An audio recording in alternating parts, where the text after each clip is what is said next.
kati Mpuuga Bobi Wine akugambye ekibiina kya NUP tekikolebwangako babbi.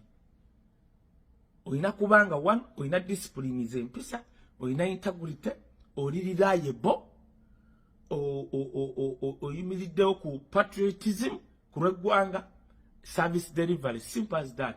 Milioni 5 n'ebina zibakuwadde zikwataganira wa n'okutuusa obuweereza ku bantu. Tubuulire bakuwadde zaaki? Mpuuga n'ogamba nti nno service award kyekiggwe Mpuuga.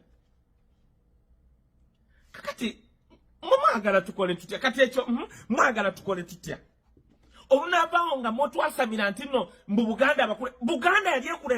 Buganda yali ezimbyeko omukulembeze omubbi. Mwe mulowooza Basamogere tetubamanyi? Bamulwanya Mumuli tetubamanyi? Baddaani Muliika tetubamanyi? Mwagala tugamba mbu tetumanyi bakulembeze ba Buganda. Buganda bezimbye nga bayina integrity. Mulyoke mutusibyeko ba Mpuuga. Gwabeddi bwanika tujja kusika obulevu obwo. Gwe ngenda kutandikako ku video eddamu. Nakulabye ng'oyasama. Gwe yasama nnyo. Gwate kati abeddi ekisooka oli mulokole munnange. Pasita. Gwe don't worry. Gwe video eddako. Yiyo. Kubanga ekikwatagana ne family ya Bobi Wine. Nze official spokesperson wa family ya Bobi Wine. Kati ate gwe nkumanyi. Gwe tugenda kwerigaba. Je tunagwera nasoka nenkukubangwe nakukubako ngo yasamiraho ne Bonamboze. Kati kasawa yasamidde ku family ya Bobi Wine. Tofaayo. Kamalirize ekyampuuga. Bannayuganda mumpulirize. Bwe tukeeranga ne tubagamba nti one, omusajja ono okusinzira ku the spirit omwoyo wa discernment atuliko, omwoyo wa Buganda ogutafa okutuliko kutugamba omusajja ono si mwesigwa. Temutwasamiranga. Kakati kyekibaddewo zizino dakiika kati ziringa 34. Munnaffe tulabyeko nnyo. Mpuuga kangende munnaffe tulabyeko nnyo. Bambi Mpuuga ngenze munnaffe tulabyeko nnyo. Nengenze n'ebitaano munnaffe tulabyeko nnyo. N'ebinaamongeza mpadde munnaffe tulabyeko nnyo. Bannange Mathias Mpuuga ngenze munnaffe tulabyeko nnyo. Milioni 5 ze bampadde situteeko wadde mu Buganda munnaffe tulabyeko nnyo. Siguzeeko wadde mifaliso gya ddwaliro e Masaka munnaffe tulabyeko nnyo. Bannange ngenze. Kati Mpuuga obadde oyita mu bavubuka nga bavuma Bobi Wine ne NUP nga batuvuma.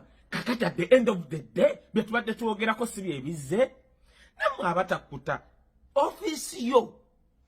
Bannange njagala mukompalinga oba oli munnamawulire mugende mukinoonyereze.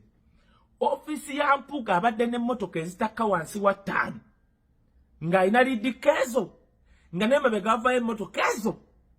Mpuuga abadde n'abajasi mugende mulabe bakomishona bonna aba parliament bonna Bobi Wine nga abadde tannamugoba. Mpuuga yabadde asinga abakuumi mubona bakomishona ng'alina ne lidika. Netugamba Mpuuga lindako. Why? Kati mwagala tukole tutya?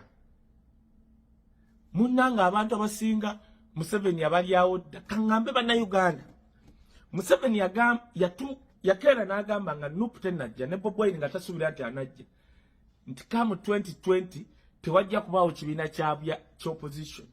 Ye tamanyi nti Bobi Wine agenda kujja. However, Museveni teyasirika. Ekiriwo mu NUP nga bwe yatwala Kagabo waliwo abamu be yatwala lwakwate bannakukudde eri be babeddi bwanika be baani. Tubamanyi tubalaba ffe tusirise.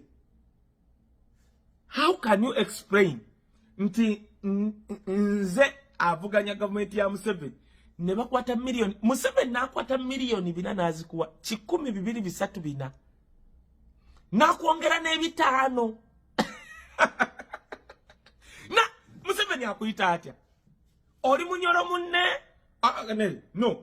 Okekale oli munyarwanda munne oba oli munyankole munne? Museveni akwata Omuganda ave Masaka akwa milioni 5 ayongereko milioni 4 ng'oli Muganda. na mizimu ki egya Museveni egyamugambye okuwa Omuganda biliyoni. Museveni amanyi amaanyi agali mu ssente nti genkanankana n'amaanyi agali mu mundu. Tasobola kuddya Muganda muwa biliyoni aba akwebaza ki? Kitegeeza ekintu ky'oba wamukolera Mpuuga kiba kinene. Museveni oba wamukolera ekintu kinene.